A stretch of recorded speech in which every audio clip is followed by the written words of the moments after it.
Assalamualaikum warahmatullahi wabarakatuh. Perkenalkan nama saya Nabiullah Muhammad Kaisar, NIM 127. Kali ini saya akan menjelaskan salah satu bagian dari bab user security, yaitu phishing. Pertama kita akan menjelaskan tentang apa itu phishing. Phishing sendiri merupakan serangan sosial rekayasa atau social engineering untuk mengelabui pengguna agar memberikan data sensitif, user, password, OTP, DSB. Biasanya dalam bentuk email, pesan palsu, atau pesan WhatsApp atau SMS. Untuk jenis-jenisnya sendiri, sebenarnya ada banyak sekali dari yang akan saya sebutkan. Namun yang biasa kita temui yaitu email phishing, yaitu link ke halaman login palsu; spear phishing, ditargetkan ke orang tertentu; walling, menyasar pejabat tinggi; clone phishing dari email sebelumnya. Kemudian untuk tool umum ada social engineering toolkit, GoPhish, dan fake login page. Untuk mekanismenya sendiri, penyerangan membuat halaman login palsu, korban membuka dan mengisi data dikirim ke server penyerang login sebagai korban. Jadi salah satu yang akan saya praktekkan sendiri yaitu phishing dengan web. Jadi biasanya phishing web ini sendiri menyasar kepada orang-orang yang kurang paham, maksudnya masih awam terhadap internet, khususnya kepada anak-anak kecil atau orang tua. Jadi untuk pengalaman saya sendiri, saya juga pernah dulu pas kecil terkena phishing untuk game online. Jadi biasanya untuk phishing ini sendiri tersebar di sosial media atau web-web gitu. Biasanya lewat email gratis, diamond gratis untuk game-game, atau mungkin apalah gitu. Pokoknya biasanya saya kalau main Facebook sampai sekarang juga kadang masih nemu. Pokoknya dia kayak link-link email, kemudian nanti dari link-link email, link website, kemudian nanti dikirim, di pas masuk ke sana nanti disuruh masukin email sama password lah gitu.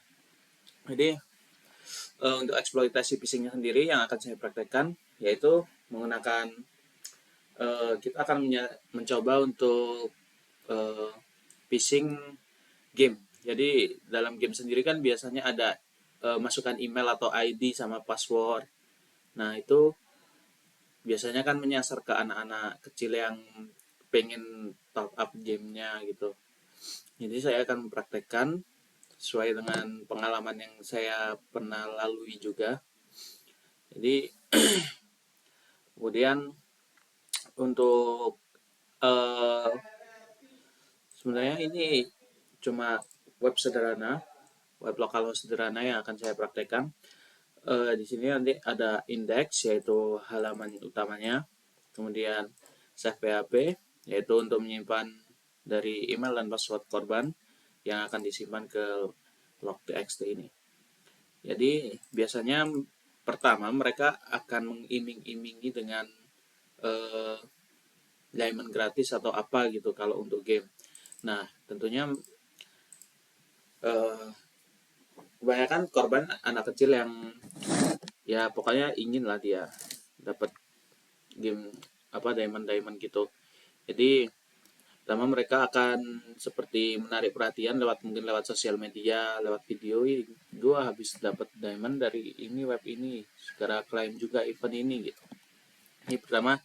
Setelah itu mereka akan terpancing dan akan ya di webnya nanti dia bakalan masukin email dan passwordnya seperti ini, misalnya contohnya nabil@gmail.com, terus password 123456. Terus nanti ya udah mereka tinggal kirim thread. Nah nanti ya tergantung webnya. Kalau web kecil-kecilan saya ini habis klaim nanti masuk ke Play Google-nya biar lebih kayak yakinkan lah. Nah nanti dia bakalan di sini masuk ke sini ya, kemudian si hackernya ya bakalan buka akunnya, ya udah terus diganti passwordnya. Jadi ya intinya tujuan dari hackernya sendiri dalam web phishing game ini ya untuk mengambil alih akun gamenya. Nanti setelah mereka dapat akunnya nanti bakalan cepet-cepet ganti password mereka itu. Jadi kemudian untuk mitigasinya sebenarnya untuk phishing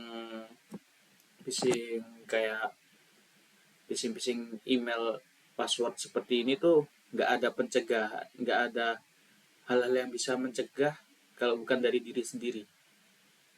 Karena mau sehebat apapun ini kita sehebat apapun email atau apanya, kalau usernya sendiri yang masukin, ya mau gimana, pasti bakalan masuk ke mereka. Jadi sebenarnya pencegahan utamanya yaitu mempelajari kalau hal-hal seperti ini tuh nggak boleh.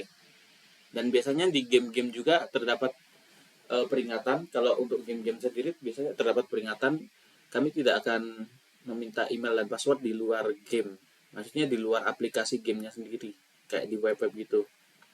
Biasanya ada peringatan seperti itu.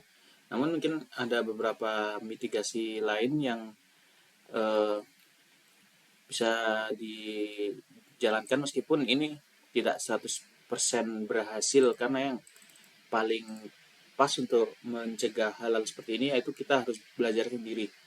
Jadi kita harus tahu bahwa hal-hal seperti ini tuh eh, itu penipuan.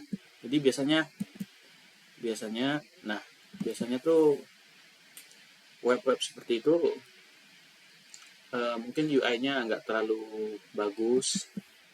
Kemudian linknya biasanya nggak .com atau nggak HTTPS gitu. Pokoknya terdapat banyak hal-hal yang mencurigakan lah. Tapi kadang juga ada yang phishing yang sampai niat banget, sampai UI-nya bakalan mirip sama web aslinya begitu banyak. Jadi intinya kita harus berhati-hati saja dan pelajari bahwa hal-hal yang seperti ini tuh penipuan, jadi nggak boleh gitu. Salah satu teknik mitigasi, gunakan multifactor authentication. Meskipun password bocor, login tetap dicegah. Ini tidak akan berguna kalau kita udah masukin, maksudnya mereka udah tahu ininya. Berguna, tapi mungkin mereka punya cara lain buat bocorin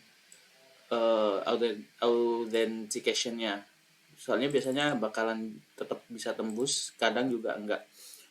Kalau di ini, makanya kalau di Google tuh biasanya Google account tuh biasanya bakal ada akun backup yang buat dimasukin. Nah itu kalau kita langsung sadar, kita harus cepet-cepet. Kalau emang tiba-tiba passwordnya udah diubah, kita harus cepet-cepet backup gitu. Dan ini adalah cara yang paling penting, edukasi pengguna. Jangan klik-klik sembarangan, selalu cek domain, aktifasi DNS filtering, blokir akses ke domain phishing, password manager hanya inform jika domain cocok, email gateway filtering, yaitu deteksi link mencurigakan. Nah ini salah satunya pencegahan yang dilakukan oleh Google, check your saved password. Nah ini salah satu pencegahan yang dilakukan yang dibuat oleh Google sendiri, tapi ya begitu, tetap aja udah masuk email sama passwordnya di ini mereka tuh nggak bisa 100% mencegah gitu loh. Jadi yang paling penting dalam phishing ini yaitu kita harus mengedukasi diri sendiri. Baik, itu saja yang bisa saya sampaikan. Wassalamualaikum warahmatullahi wabarakatuh.